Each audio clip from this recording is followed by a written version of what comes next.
Imagine the Almighty One, the Majestic One, had the original Bible written in the Ethiopian language called Ge'ez over 1600 years ago.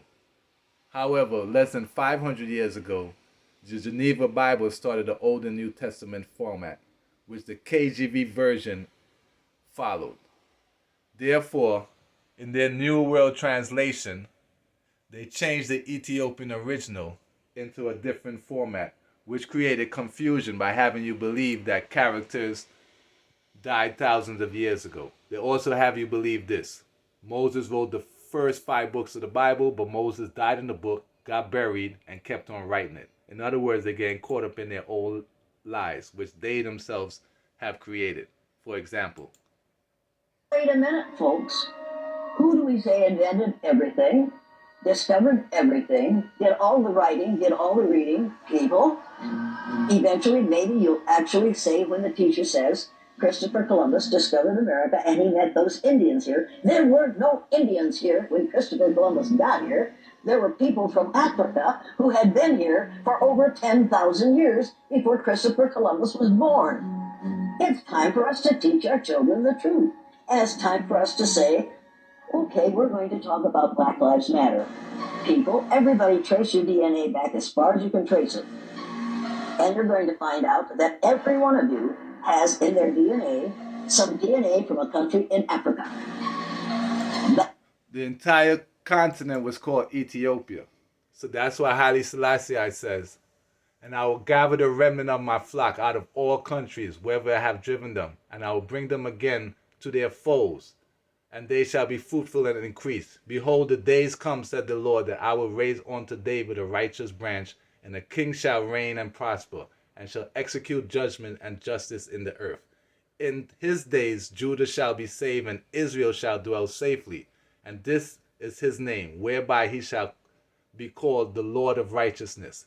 Therefore, behold, the days come, said the Lord, that they shall no more say, the Lord liveth, which brought up the children of Israel out of the land of Egypt.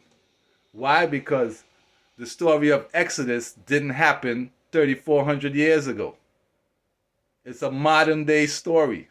So he's exposing their lies.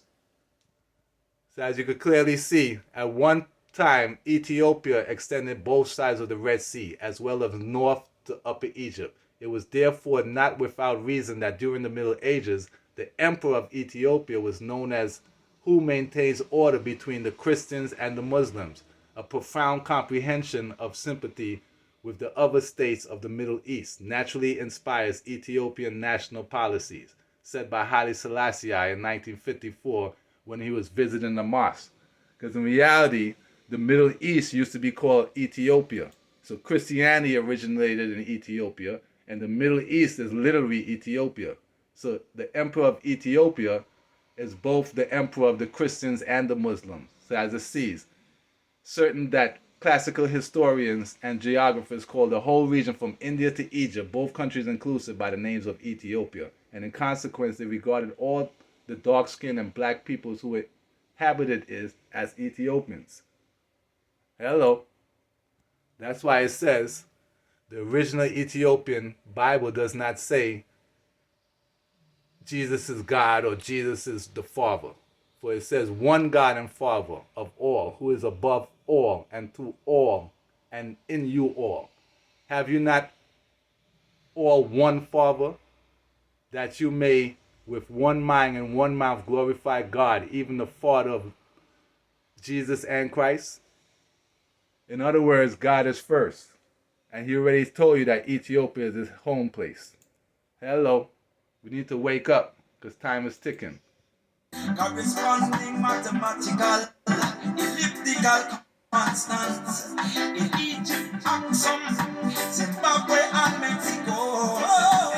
African botanical strains of cotton and corn in America and no.